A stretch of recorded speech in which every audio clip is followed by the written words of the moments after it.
Twelfth class के English का ये चैप्टर नंबर 6 है जिसका नाम है द आर्टिस्ट। द आर्टिस्ट का मतलब होता है कि कलाकार, जिसको सिगा नोया इसको लिखे हुए हैं। और इस चैप्टर का आपको 10 सबसे ज़्यादा जो खास प्रश्न जो आपकी परीक्षाओं के लिए वही आपको पढ़ने वाले हैं। तो चलिए देखना स्टार्ट करते हैं। और ये बिहार बोर्ड वाले बच्चों के लिए है, आप अगर अदर बोर्ड के हैं तो आपके लिए कोई काम का नहीं है। चलिए देखना स्टार्ट करते हैं। तो सबसे पहला प्रश्न है कि the artist has been written by. The artist chapter को कौन लिखे है? क्या महात्मा गांधी लिखे हैं, क्या डॉक्टर जाकिर हुसैन लिखे, या सिगा नोया लिखे, या ब्रटन रसल लिखे? कौन लिखे हैं? तो द आर्टिस्ट जो है इसको सिर्फ और सिर्फ सिगा नोया जी लिखे हुए हैं। यहाँ पर डॉक्टर जाकिर हुसैन नहीं होंगे, महात्मा गांधी नहीं होंगे, ब्रटन रसल नहीं होगा, सिगा नोया हो जाएंगे इसका करेक्ट आंसर। चलिए अगला प्रश्न पाते हैं। देखिए अगला प्रश्न है 2 नंबर प्रश्न। 2 नंबर प्रश्न है the artist is a dash. The artist is a dash. The artist क्या है? ऐसे है, या शॉर्ट स्टोरी है, या स्पीच है, या फिर ड्रामा है? तो द आर्टिस्ट क्या है? वो एक ऐसे नहीं है, स्पीच नहीं है, ड्रामा नहीं है, वो एक शॉर्ट स्टोरी है। ऑप्शन नंबर बी हो जाएगा इसका करेक्ट आंसर। चलिए अगला प्रश्न देखिए। अगला प्रश्न है 3 नंबर। 3 नंबर प्रश्न में क्या करा है, चलिए उसको हम देखते हैं। CB was a dash year old Japanese boy. CB कितने साल का, यानी कितने ईयर का जापानीज बॉय था? तो क्या 12 ईयर का, 9 ईयर का, 5 ईयर का, या 2 साल का? तो कितने साल का? तो वह 9 नहीं हो जाएगा, 5 नहीं हो जाएगा, 2 नहीं हो जाएगा, वो हो जाएगा 12 ईयर ओल्ड, यानी 12 साल का एक जापानीज लड़का था। चलिए अगला प्रश्न पाते हैं। अब आइए 4 नंबर प्रश्न को पढ़िए और इसको आंसर लगाइए। CB's hobby was collecting dash. CB का जो हॉबी था वो क्या कलेक्ट करना था, क्या चीज़ को उस पर उपयोग करने का था, बनाने का था? तो सीबी का फ्लावर्स में कोई रुचि था ही नहीं, सीड्स में कोई रुचि था नहीं, ग्रास में था नहीं, सिर्फ और सिर्फ वो गॉड्स को पसंद करता था, यानी कद्दू। गॉड्स का क्या मतलब होता है? गॉड्स का मतलब होता है कद्दू।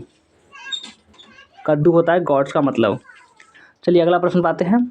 अब देखिए अगला प्रश्न है 5 नंबर। देखिए 5 नंबर प्रश्न कि the hobby of collecting God's is called dash pass time. तो क्या होता है, दो उसका क्या हॉबी था? वह पास टाइम में कद्दू को कलेक्ट करता था। इसे किस नज़रिए से देखा जाता है, लोग इसे क्या बोलते हैं? तो वह इफेनिमेट, यानी कि वो स्त्रीवत। लोग समझते हैं कि सिर्फ स्त्री करती है, वह इफेनिमेट माना जाता था। ये आपका गुड नहीं माना जाता था, मेनली नहीं माना जाता था, बैड नहीं माना जाता था, और इफेनिमेट स्त्रीण कामों को कहा जाता था कद्दू को कलेक्ट करने का। लेकिन ऐसा कुछ नहीं होता, ये सब मिथ है। चलिए आगे देखिए अगला प्रश्न देखिए 6 नंबर प्रश्न। क्या करा इसमें? CB took to after going up collecting gods. CB took to dash after going up collecting gods. क्या हो जाएगा? Reading books, playing games, painting picture, या वाचिंग पिक्चर? क्या हो जाएगा? CB took to after going up collecting gods क्या हो जाएगा इनमें से? बताइए कमेंट में। तो वह जब वो उसको छोड़ दिया गया तो उसके बाद वह पेंटिंग करने लगा। जब उसका जो गॉड्स वाला जो काम था वह बंद हो गया, यानी कि उनके पिता की जरूरत तोड़ दिया गया, बहुत बोलने पर उसको छोड़ना पड़ा, तो वह पिक्चरों को पेंट करने लगा, पेंटिंग पिक्चर बनाने लगा। आइए अब अगला प्रश्न पर देखिए। अगला प्रश्न क्या करा है? 7 नंबर प्रश्न है। 7 नंबर प्रश्न है कि CB lived in a dash. CB lived in a dash क्या हो जाएगा? सीबी कहाँ रहता था? गाँव में, सिटी में, स्लम एरिया में, या हार्बर टाउन में? तो सीबी रहता था हार्बर टाउन में, यानी कि बंदरगाह वाले शहर में, एक छोटा शहर में वो रहता था। कौन? सीबी। ये आपका हो जाएगा डी वाला ऑप्शन हो गया इसका करेक्ट आंसर। चलिए अगला प्रश्न पाते हैं। 8 नंबर प्रश्न देखिए। 8 नंबर प्रश्न है कि Shiga Naoya is a dash short story writer, choose the correct option. Shiga Naoya एक शॉर्ट स्टोरी राइटर थे। कहाँ के? चाइनीज़ के नहीं, चाइनीज़ के नहीं थे। ये आपका यह कोरियन के नहीं, मलेशिया के नहीं, ये जापानीज़ के, जापान के थे। ऑप्शन नंबर ये हो गया इसका करेक्ट आंसर। तो कैसा लगा ये क्लास हमें कमेंट करके जरूर बताएंगे।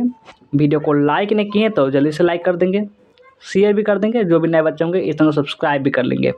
चलिए वीडियो को एंड करते हैं, मिलते हैं फिर किसी नेक्स्ट वीडियो में।